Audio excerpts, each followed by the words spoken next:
Alors cette question qui est très connectée quand même à la question que je viens juste de traiter, donc comment vous évitez la stagnation, le marasme spirituel.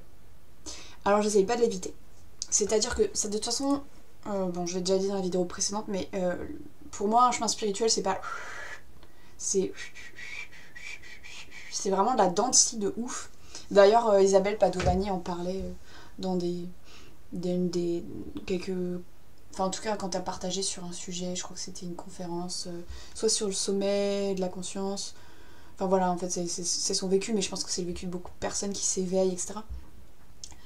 Voilà, il y a des moments où ça va être full synchronicité, alignement, vécu spirituel à fond les ballons, il y a plein d'énergie, tout arrive, t'es synchro et tout. Mais là, je soupçonne que c'est des périodes de temps déterminées pour toi, pour ça, pour genre faire un putain de bond, genre grosse courbe vers le haut. Et après, une fois que t'es arrivé là-haut, sachant qu'en fait tu partais de là, il faut bien que tu redescendes pour en fait arriver à faire un petit peu remonter ce socle. Que, au fur et à mesure, c'est toi-même qui établisse comme ça une progression de ta base spirituelle plutôt que de... Alors après, bon, c'est pas vraiment la question là, c'est parce que je parle de pic. Là, ce serait plus en mode... c'est pas forcément des baisses, mais des... Rester au même niveau, rester au même niveau, rester au même niveau. Ouais, c'est vrai que ça peut... Alors après, la question, c'est quand même comment on évite ça. Comme si c'était vraiment l'ennemi d'éviter la stagnation. Oui et non. Enfin, je veux dire, tous ceux qui suivent les sabbats, et les esbats, sont branchés sur des énergies cycliques.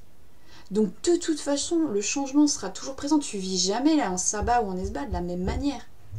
Donc tu stagnes, mais de manière cyclique. Donc c'est dans l'ordre des choses. C'est naturel. Est-ce que c'est vraiment si mauvais que ça? Je peux dire qu'il y a un petit ego spirituel, un petit peu de planisme derrière cette question. En mode, il faut toujours progresser, il faut toujours évoluer. Bah non, mais carrément pas. Je serais même pas pour cette pensée. Des fois, il faut pouvoir se poser, avoir une bonne routine et se sentir sur un terrain confortable. Il faut pouvoir kiffer, hein, parce que c'est chiant d'évoluer. Ça prend beaucoup d'énergie. Donc au bout d'un moment, il faut pouvoir aussi kiffer, que ce soit juste tranquille minou.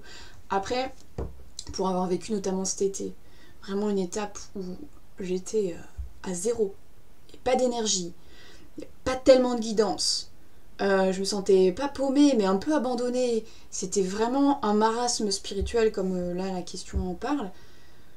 C'est pas spécialement agréable non plus, mais ça te permet aussi de bien décider si oui ou non tu te reposes, tu fais confiance à ce que tu as vécu avant, c'est les pics et voir les descentes, ou si tu fais descendre ton socle de spiritualité et de foi à un niveau où ouais bah non, on reprend sur une routine normale, machin.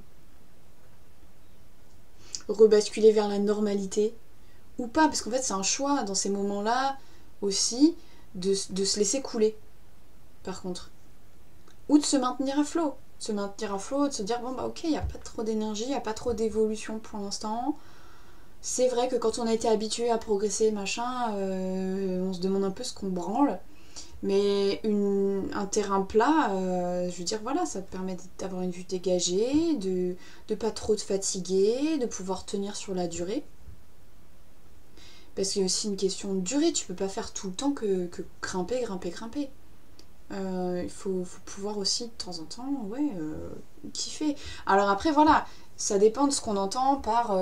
si par stagnation, c'est vraiment le chemin plat, c'est-à-dire que t'en es toujours qu'au même point, t'as pas d'évolution. Bon, bah là moi je vois pas vraiment le problème, parce que pour moi il faut qu'il y en ait aussi, il faut pouvoir tenir sur la durée. Tu peux pas tenir sur la durée tout le temps en évoluant, en progressant, tout ça. Ne serait-ce que parce que ton socle, tu vas t'en éloigner trop souvent. Il te faut des chemins plats pour remettre le socle au niveau où tu es vraiment, pour l'inscrire dans la durée, je dirais. Après, le marasme spirituel, ouais, c'est pas forcément très très bon. C'est quand vraiment on se sent bas, qu'on frôle avec un quotidien désenchanté ou non guidé, de gens qui, enfin voilà, d'égrégores, de trucs de normalité, de de conformité, où y a pas de spiritualité, c'est très dénué, c'est très matérialiste, c'est très dense comme vibration, et assez bas aussi potentiellement, parce qu'il n'y a pas d'énergie. Et là, ma réponse par rapport à ça, comment j'évite ça, bah au bout d'un moment, l'été dernier par exemple, j'ai tout simplement que je me suis dit, meuf, mais jusqu'à présent, c'est des trucs qui t'arrivaient par rapport à sûrement un timing ou quoi. Mais c'est pas comme si tu pouvais pas aussi agir par rapport à ça. C'est pas comme si aussi tu pouvais te dévouer un peu plus, te bouger le cul spirituellement, faire des activités du type méditation, du type sortie, du type voyage chamanique, du type rituel ou autre mode voilà, un rituel, pas forcément magique, mais voilà, inviter une dimension spirituelle dans ta vie, sacraliser des espaces, machin.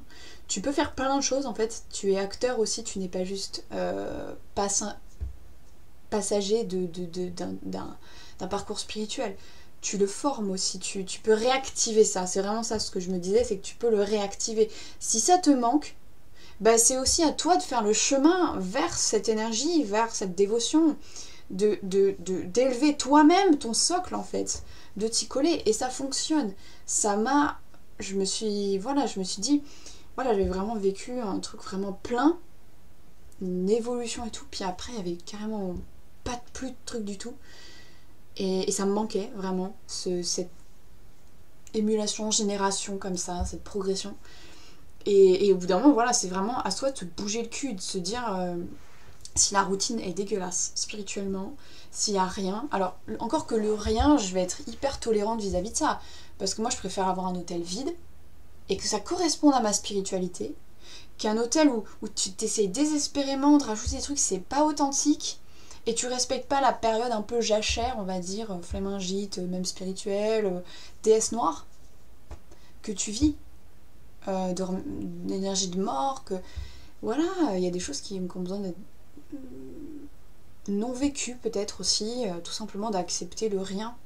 Donc il y a cette dimension du rien que si tu l'embrasses pleinement, peut t'apporter beaucoup de profondeur en spiritualité, beaucoup de remise à niveau, d'être dans le fait d'être observateur, très conscient, très reposant aussi. C'est là où tu fais vraiment le plein d'énergie aussi, du coup tu te mets en charge en gros. Mais bon voilà, donc il y a cet aspect du rien, puis il y a cet aspect du pas assez. Cet aspect du pas assez par rapport à une volonté, un désir de foi, d'énergie, de spiritualité, de guidance, de kiffage de vie spirituellement, en fait, de connexion spirituelle plutôt aussi, ouais, tout simplement. Mais cette connexion spirituelle, des fois elle t'est donnée, et des fois c'est à toi de la prendre ou de la faire ou de l'établir, tout simplement. Et là, je pense que ces périodes-là sont là pour nous rappeler ça. C'est qu'en fait, c'est pas, le mouvement, il n'est pas que descendant. Il faut aussi aller volontairement vers le haut, vers le bas.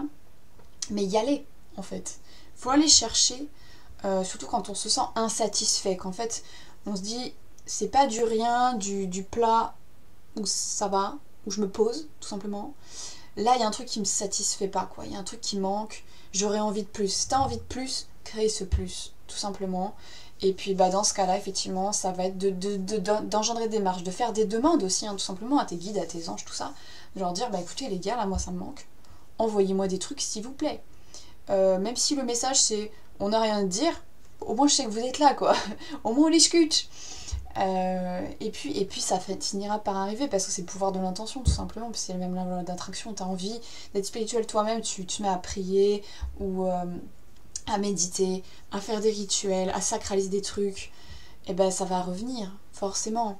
Et puis bon, moi là, je suis pas dans une dynamique où je peux vraiment créer sur du spirituel, sur une base concrète, par rapport à un groupe, par rapport à un lieu ou autre. Mais ça peut vous aider aussi. Et puis dans ce cas-là, c'est aussi l'idée, c'est aussi de suivre des formations, d'expérimenter des trucs à l'extérieur de chez vous, de voyager, d'essayer quelque chose de nouveau en fait. De vraiment vous sonder vers quoi qu'est-ce que vous aimeriez ajouter à votre quotidien qui semble trop dense, pas très stimulant du tout, qui semble vous faire stagner même personnellement, parce que la spiritualité c'est très lié au personnel, donc voilà, c'est un aspect de la vie qui quand il est un peu chiant, ouais, pour l'avoir vécu, ça peut te coller le bourdon, quoi. Hein. C'est la dépression spirituelle après. Parce que c'est pas forcément le mouvement descendant que la dépression, c'est peut-être, voilà, justement le fait d'être dans un marasme, quoi. De pas arriver à décoller, quoi. Pas arriver à bouger vraiment. Ça c'est vraiment la nécrose, hein, la nécrose spirituelle. Et dans ce cas-là, c'est pas la fête. Donc voilà, moi je sais qu'effectivement à un moment, le stage de fusion chamanique, j'y suis allée notamment parce que je me disais, bon, ce serait bien, déjà ce serait bien de passer à l'étape d'après, mais déjà c'est une dynamique de chercher une évolution, mais aussi je me dis, bon, il se passe rien, il faut faire quelque chose, quoi. C'est le moment de faire quelque chose, parce que c'est vraiment les bons moments à ces moments-là pour se bouger le cul et faire quelque chose, tout simplement. Voilà. Et bien j'espère que j'avais bien répondu à tous ces aspects-là de la question, que ça vous aura aidé peut-être. Et n'hésitez pas, je sais pas, à partager vos expériences par rapport à ce marasme-là si vous l'avez vécu, comment vous en êtes sorti, ou quels conseils vous pouvez donner, ou quels aspects, voilà, à enrichir le débat, la discussion, le sujet. Voilà, merci et à une toute prochaine vidéo pour le YouTube.